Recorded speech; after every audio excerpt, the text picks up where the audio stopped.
Field teams provided vital humanitarian support, including food, water, and shelter. Helicopters from HMS Ocean, the largest ship in the Royal Navy, and RFA Mounts Bay, helped deliver aid to remote and inaccessible parts of the island. Almost 6 months after the hurricane, we are still providing assistance to vulnerable communities and individuals. This is my second visit to the island in recent weeks, and my colleagues have also visited regularly. While the devastation and damage is still apparent, I'm also very much aware that progress is being made, and that progress is testament to the resilience of the people of Dominica.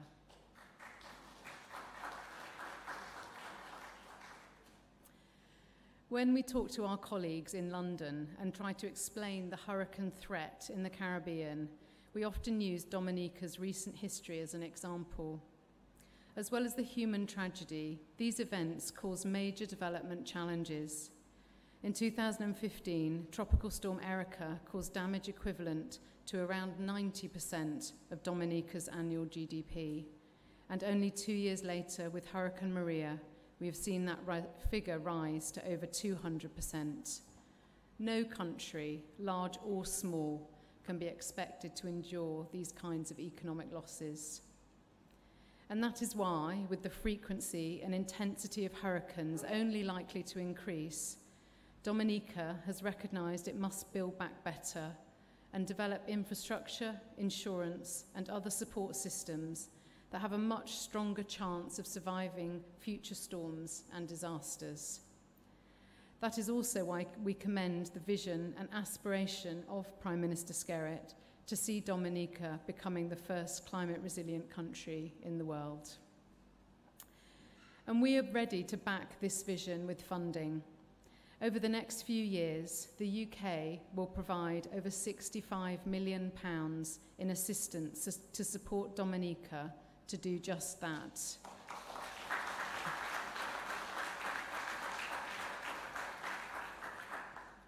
We have recently announced £25 million of new funding to rebuild and strengthen the water system across the island so that in the event of a future hurricane, the supply of drinking water will either continue or can be quickly re-established. We will also provide £25 million to renovate and repair the Loubier to Bagatelle Road, parts of which were essentially destroyed during the hurricane. We will strengthen key health facilities across the island so that they can better withstand hurricanes and be able to provide essential medical support in the aftermath of a natural disaster. We will also provide assistance to create jobs, boost the employment skills and prospects of young Dominican people, and to support the development of geothermal energy. We're also investigating practical ways of boosting disaster response mechanisms across the Caribbean and increasing the coverage of insurance systems so that individual countries can receive swift payouts to reconnect utilities and patch up damaged infrastructure. And of course, we are here today to launch the Climate Resilient Execution Agency of Dominica, CREAD. At first glance, CREAD may not appear to be the most obvious or tangible activity in response to natural disasters. However, we see it as essential. In simple terms, it will bring together key people and institutions on Dominica and, along with international support, ensure that the reconstruction efforts are coordinated, properly designed, and swiftly implemented. CREAD is a vital element in ensuring a fast-paced and comprehensive recovery for Dominica, and the UK is very proud to have funded its design and its future operations. In closing, let me reassure you that Dominica remains a valued Commonwealth partner of the UK. When our Secretary of State, Penny Mordaunt, took up her post in November 2017, her first visit in that position was to the Caribbean and to Dominica with the Prince of Wales to see the aftermath of the hurricanes. The UK stood with Dominica and provided assistance in the aftermath of the hurricane, and we look forward to working with you to support your recovery efforts over the longer term and becoming the first climate resilient nation. Thank you very much.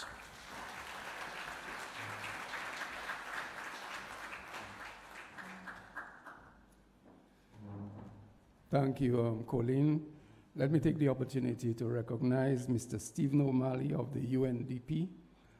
The UNDP has been providing tremendous assistance to us in the various processes up to this point in establishing the CREAD, and they will continue to be engaged with us as we transit to the legal establishment of the entity. So thank you very much, UNDP, and Stephen, our thanks. Our next speaker will be Ms. Carlin Francis, the representative of the World Bank. Carlin is a face who is familiar. She's from the Caribbean, familiar with Dominica, and it's my pleasure to invite her to offer some remarks.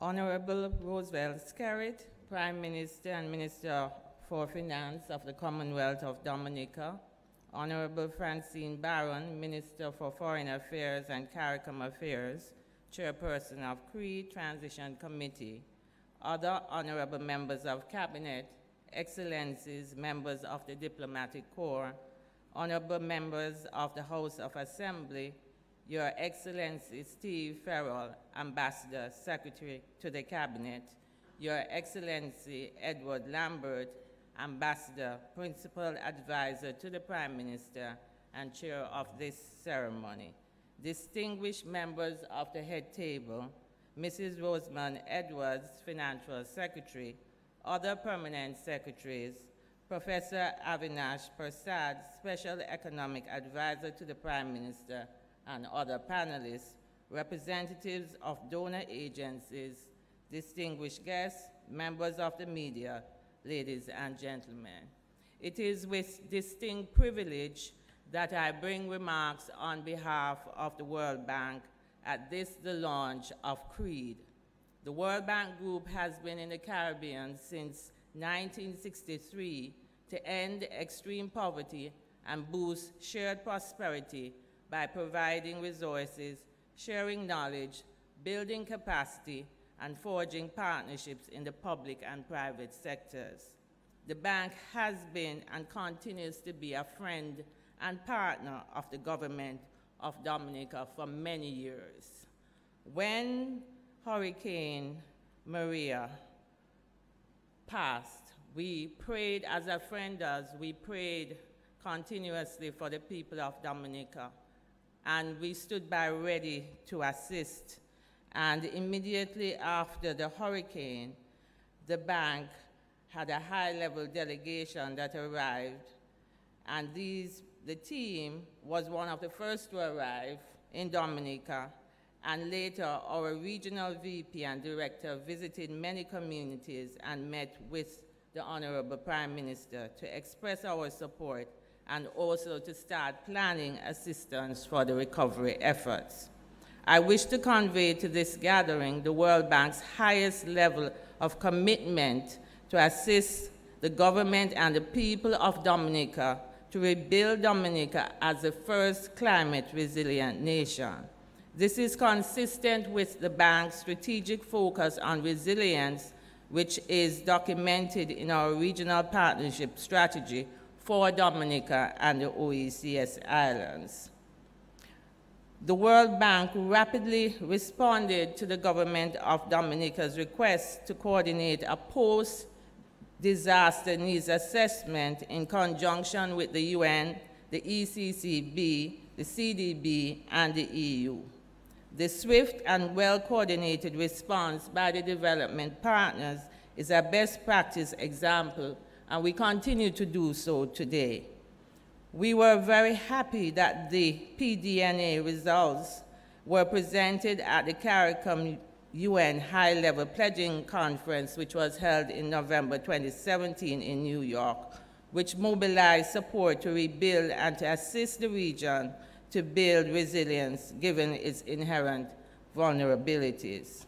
In addition, the bank used US $10 million from the contingent emergency recovery component of the ongoing disaster vulnerability reduction project to prepare the Agriculture Emergency Response Program, which provides immediate financial support to farmers and fishermen.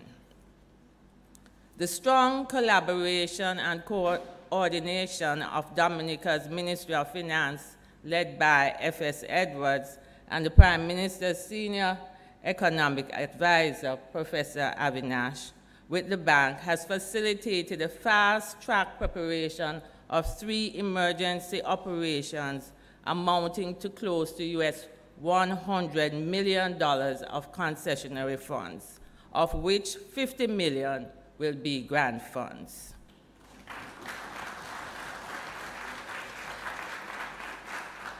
These operations will support recovery in the agriculture, housing, and infrastructure sectors and will be presented in April 2018 to our Board of Directors for approval.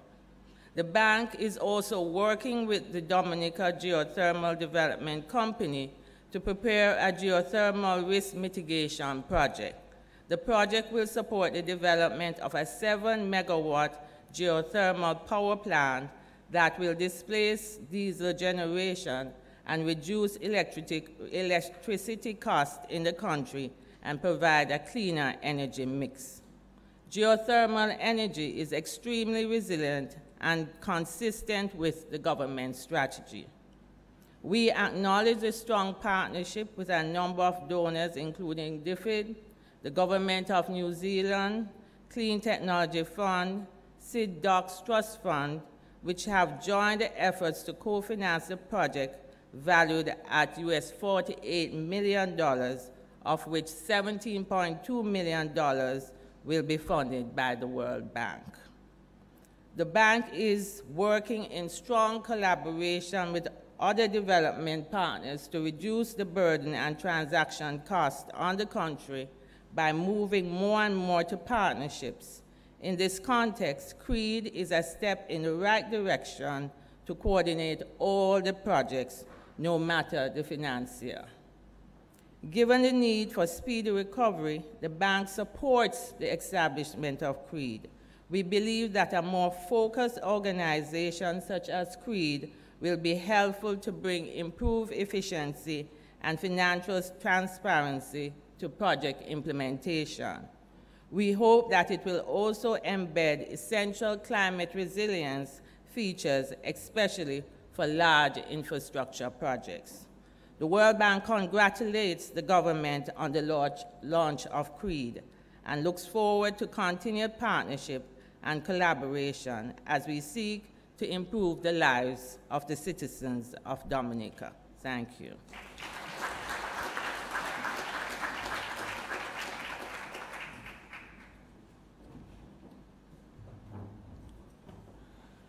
The Cabinet of Dominica approved a framework document which laid out the principles, operations, staffing, and governance of CREAD.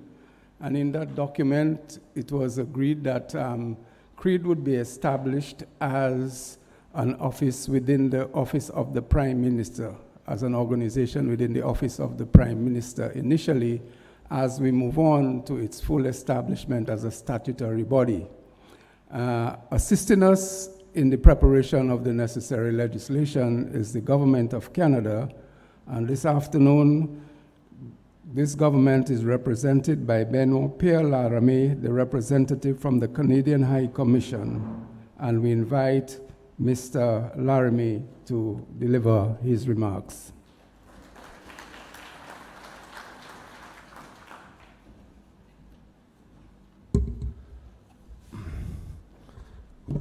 Thank you. You said my name properly, and I hear a lot of French names around here in Dominica. Honorable Roosevelt Skerritt, Prime Minister and Minister for Finance of the Commonwealth of Dominica.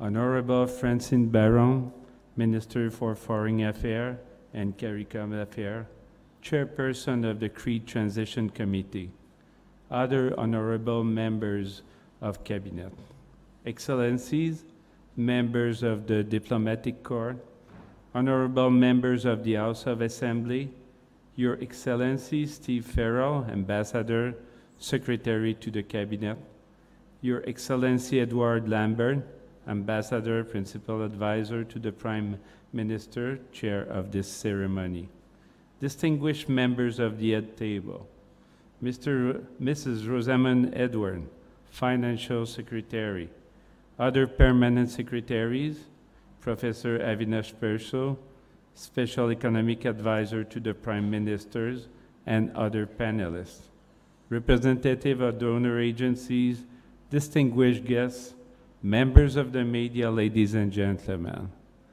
This is my first visit to Dominica, and I'm honored to be here today to launch the Climate Resilience Executing Agency of Dominica. Thanks to Minister Barron for her invitation, and I'm sure it's not the last one.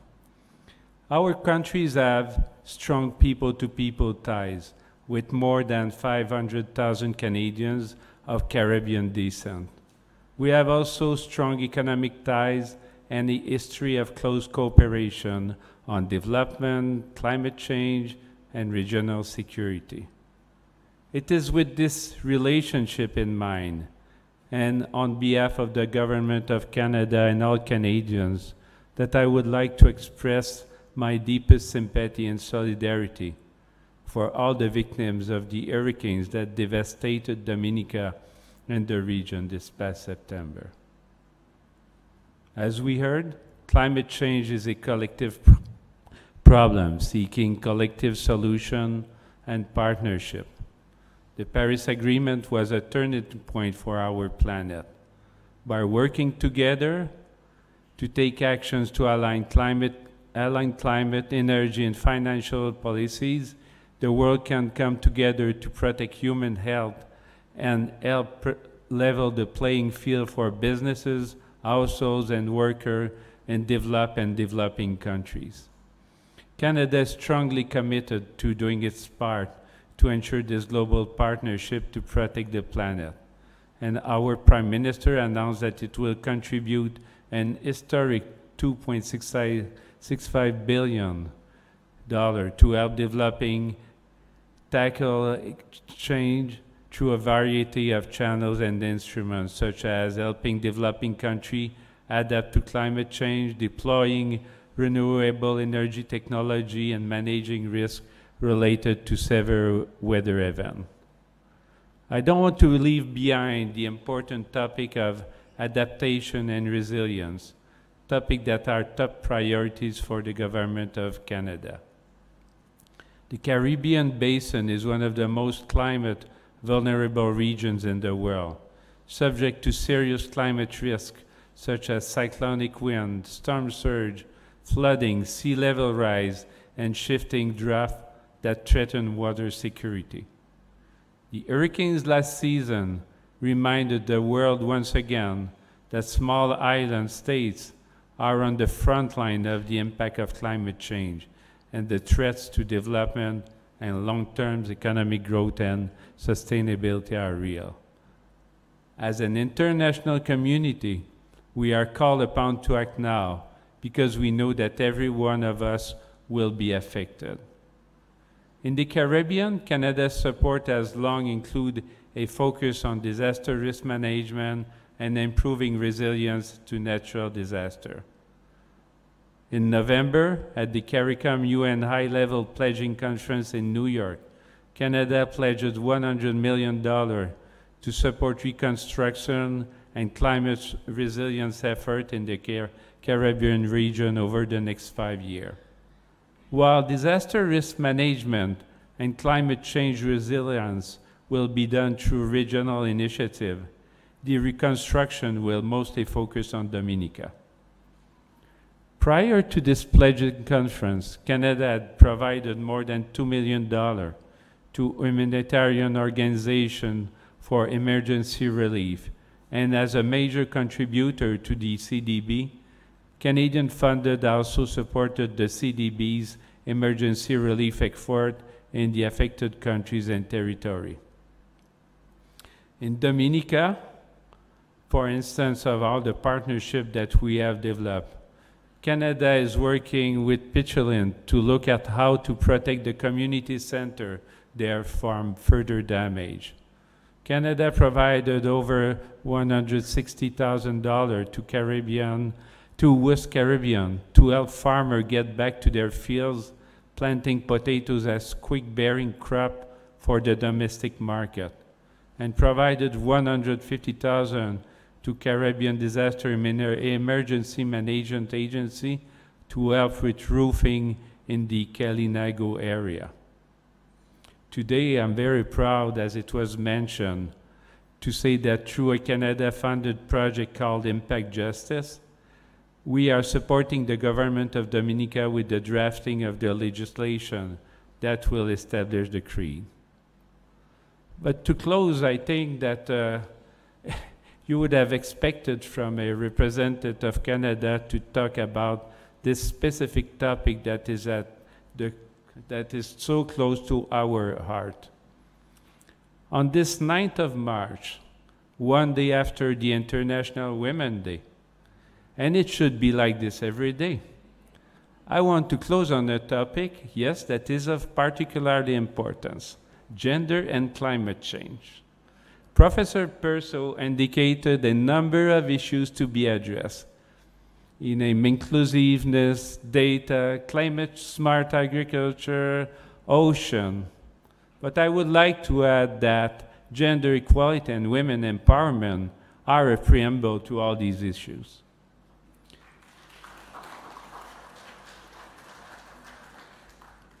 Women and girls are disproportionately vulnerable to the impacts of climate change.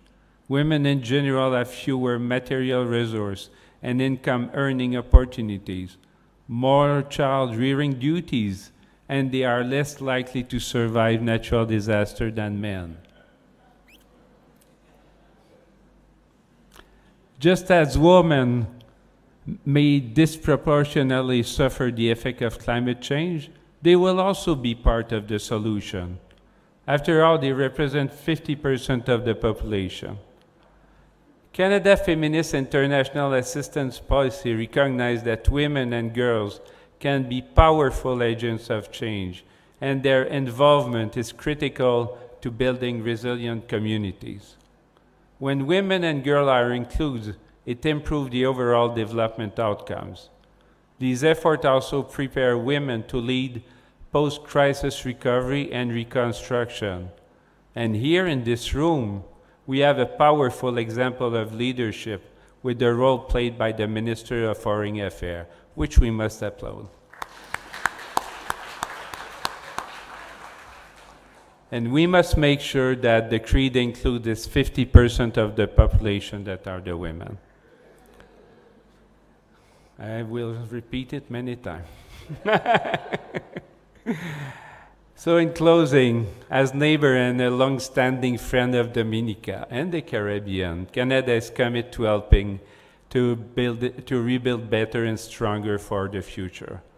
Our pledge to the region and our partnership in supporting the establishment of the Climate Resilience Execution Agency for Dominica is a symbol of that. We cannot prevent hurricane and storm, but we can prepare to withstand the impact. And so I wish to applaud the effort of the government of Dominica for taking the lead on a very important initiative like the CREAD. And I hope, as it was mentioned by Professor Perso, that it becomes a model, not only for the region, but for all small island development states. Thank you.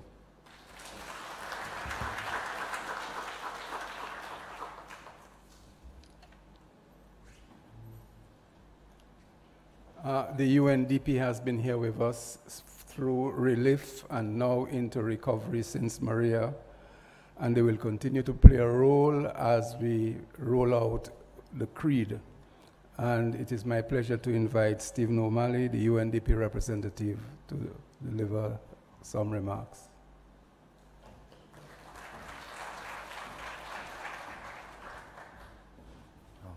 Thank you very much, Ambassador Lambert. And I will perhaps at this stage say that protocol has been well established, but I would of course want to very much take note of the presence of the Honourable Roosevelt Skerritt, the Prime Minister and Minister for Finance of the Commonwealth of Dominica, the Honourable members of Cabinet, members of the Diplomatic Corps, members of the House of Assembly, other colleagues with whom we have been fortunate enough to work over the last period of time. Certainly Ms. Rosamond Edwards, the Financial Secretary, and the permanent secretaries who've given us so much support from the side of the United Nations. I would also like to thank Professor Prasad, who's been a great source of advice for us as well. And I want to give a special note of recognition as well to Ambassador Henderson, who was incredibly helpful to us in the earliest days of trying to find our feet after Hurricane Maria. We would also, on behalf of the United Nations, like to express our sympathies to the government and people of Dominica for the losses that people suffered, both in terms of family members and in terms of property during Hurricane Maria. I had the experience of going yesterday with Minister Darrow down to his constituency and to see the devastation, and I have no other word for it, that was, for example, wrought in Pishlim. UNDP and the other partner agencies of the United Nations have been working with the government and the people since the earliest days after Maria struck. We've been involved in emergency response and now in the recovery phase, for example, with the cleanup activities through the National Employment Program, the roofing project generously funded by the government of China, and other major climate and environmental issues. So I would thus like to very much also express my thanks to the government of the Commonwealth of Dominica for entrusting UNDP with the responsibility of supporting the development of the CREAD and of undertaking what we call the sort of pre-CREAD or mini-CREAD activities while the CREAD is being legally established. We are already working with the Transition Committee to identify our first tasks and to start carrying them out next week. So it's very important for us to do everything we possibly can to ensure that the CREAD hits the ground running as soon as it is legally established. We look forward, of course, to continuing our close relationship with the government and people of Dominica and in supporting the vision of the world's first climate resilient nation. Thank you all very much.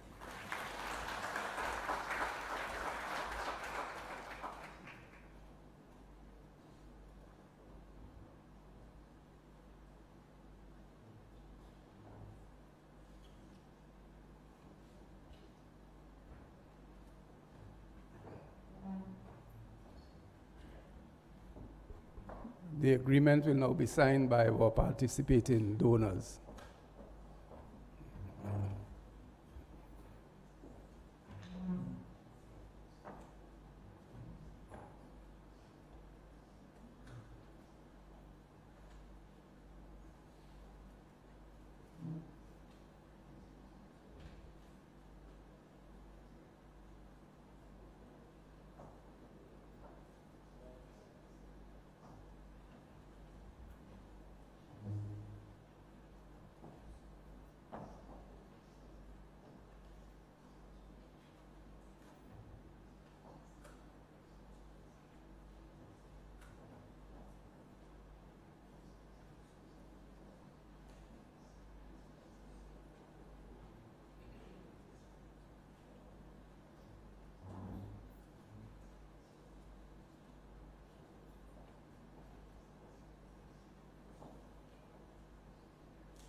Prime Minister Roosevelt's CREAD has brought zeal, indefatigable energy, and inspiring commitment to leading Dominica since Hurricane Maria.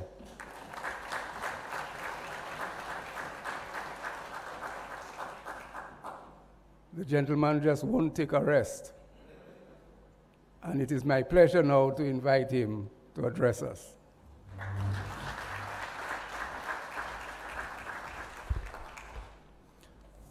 I want to say to my mon cher ami from Canada that here in Dominica, the men are under serious threat. The women are taking over in Dominica, you know, all over. But we recognize that we need to do more in terms of gender-based violence and protection of the children across our country and indeed the region. I want to, first of all, recognize the Honorable Francine Barron, the Minister for Foreign Affairs and CARICOM Affairs, and the Chairperson of the CREAD Transition Team Committee, my other Cabinet colleagues, Excellencies, members of the Diplomatic Corps, Honorable Members of Parliament, Your Excellency Steve Farrell, Secretary to the Cabinet, Your Excellency Edward Lambert, Principal Advisor to the Prime Minister and Chair of this ceremony, distinguished members of the head table, Mrs. Rosamond Edwards, the Financial Secretary, other permanent secretaries, Professor Avinash Prasad, Special Economic Advisor to the Prime Minister, and other panelists, representatives of the donor agencies and community, distinguished guests, members of the media, ladies and gentlemen, good evening. Maria brought us to the fork in the road. We could have chosen to continue along the road we were familiar with. It would have been easier, clearer, cheaper, maybe. But however much some may tempt you with the prospect, you cannot travel down both roads. You have to choose. Dominicans chose to be citizens of the first climate resilient nation. We made that choice knowing that this was not the easy road.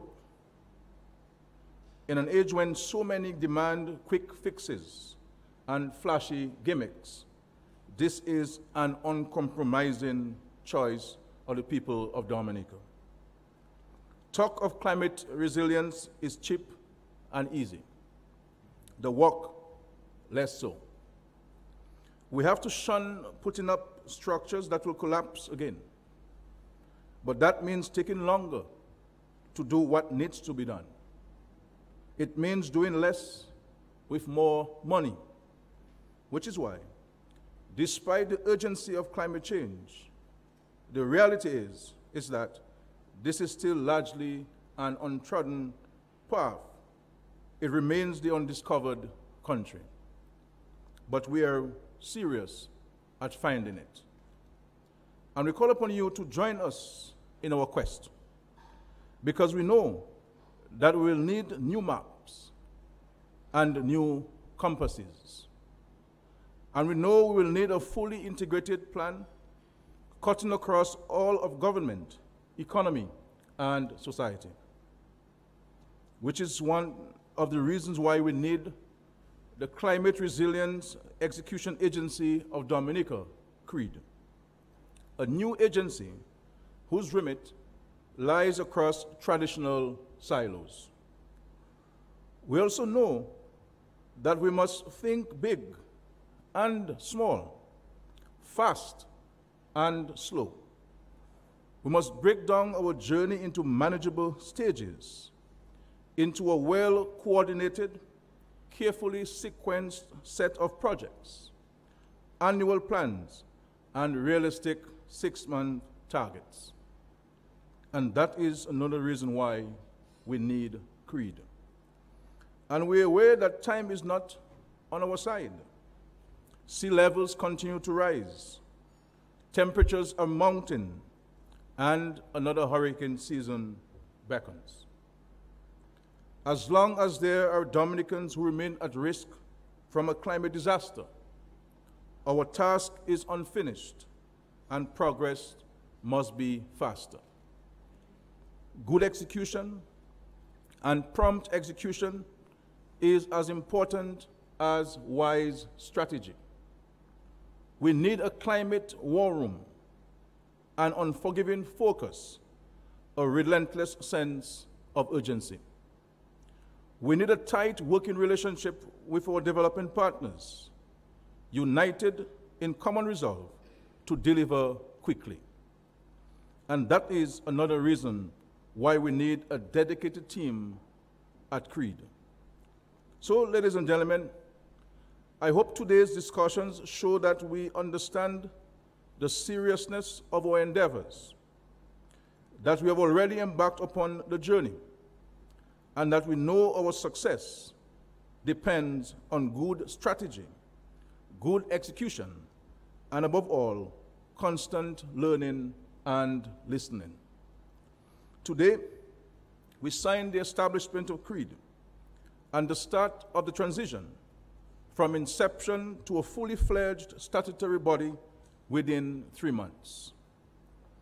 Chairing CREAD's Transition Committee is the Honorable Minister of Foreign Affairs, Francine Barron. She is ably supported by the Secretary to the Cabinet, Ambassador Steve Farrell, Financial Secretary, Mrs. Rosamond Edwards, Permanent Secretary, Mrs. Gloria Joseph, Ambassador Edward Lambert, and Special Economic Advisor, Professor Avinash Prasad. I expect nothing but the best from that team.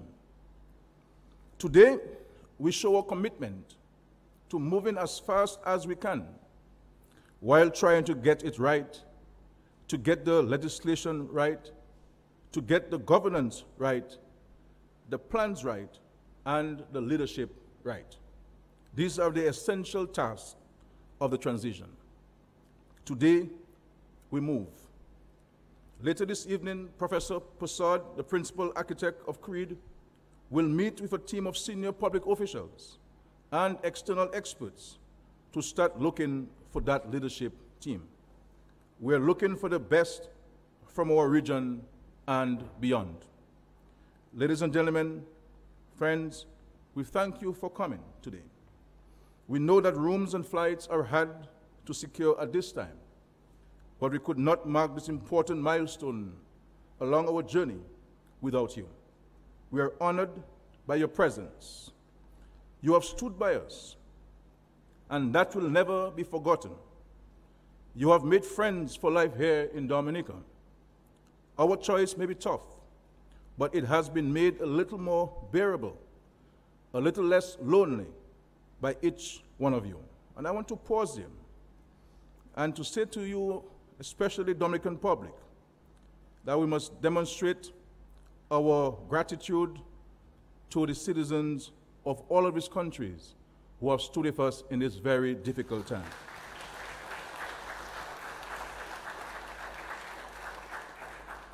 And I will focus on some of our friends who are on the head table.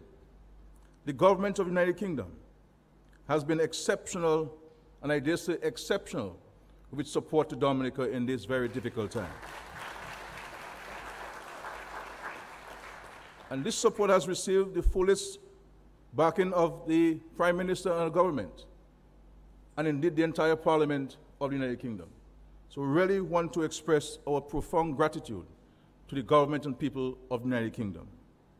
And you also have been very helpful in putting the framework of CREAD together by providing us with technical support.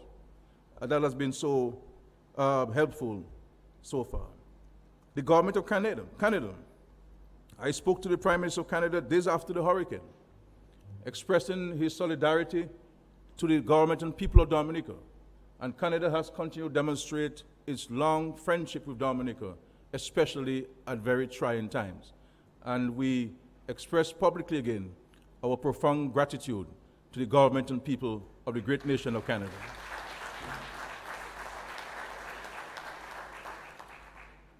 the UN and its systems, especially the UNDP.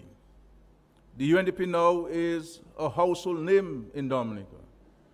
Everybody knows the acronym UNDP in Dominica. And it is not by reading books or watching television. It is because of the tangible expression of support we've received from the UNDP and the UN system with a visit to Dominica by the Secretary General of the United Nations himself. So we want to place on record our gratitude. The World Bank, whom we've had a very long-standing relationship with, we've shared some words in the public domain from time to time. But I can say to you that when I visited the headquarters in Washington, D.C., the extreme care and attention that was placed by the entire leadership and staff of the World Bank was beyond comprehension. From the president down to the vice president, down to the lowest officer in the ranks of the World Bank, they dedicated serious attention to Dominica and assisted in putting together a very comprehensive proposal to aid us in Dominica.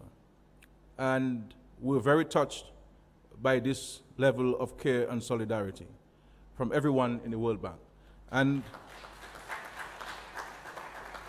of course, the World Bank has demonstrated, contrary to public notion, it has demonstrated it can move quick, very fast. And they have certainly moved very, very fast. And they are proving many of us wrong in this circumstance. And I want to publicly recognize the World Bank. So I really wanted to thank you. And also Professor Avinash, who came to Dominica literally a couple days after the hurricane, and who has traveled with me from city to city, putting our case forward for assistance for Dominica. And we are eternally grateful to you, Professor, for your steadfast commitment to our cause here in Dominica.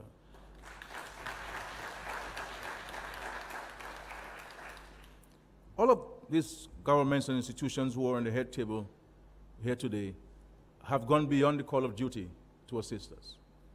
They do not owe us anything, but they have demonstrated their friendship and solidarity to our people, and we must be grateful, all of us must be grateful to them for a level of support. But of course, it is people who give of themselves, not necessarily institutions. And so I also want to specially recognize some individuals. Ambassador Erwin LaRocque, Colleen Wainwright, who is here with us, David Osborne, Daniel Aguirre, Mesgonau Asifa, Benoit Laramie, Stephen O'Malley, and Tassin Sahid, and Colin Francis. We say a special thank you to you. We salute you for your personal efforts in assisting us thus far.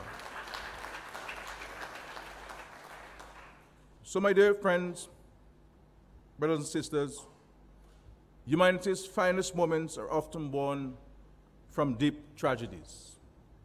We honor the tragedy, who and what was lost. Here today, we also honor what was found. And we need to pursue this mission.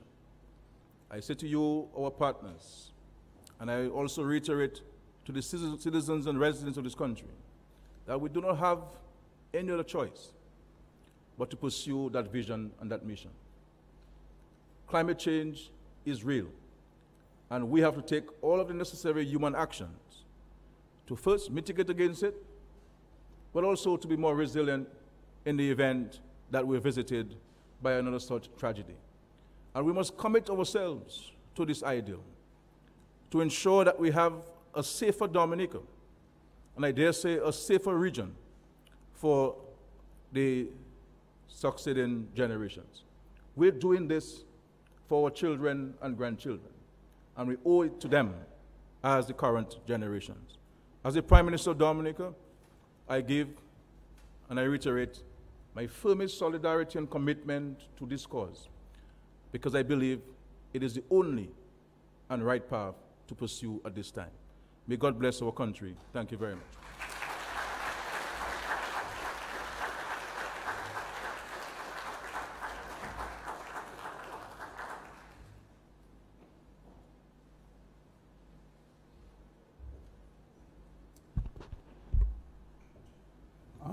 Ladies and gentlemen, this brings to an end the official launching ceremony of the CREAD, but it does not bring to an end our interactions with each other, which we are told are so critical if we are to become a climate resilient country.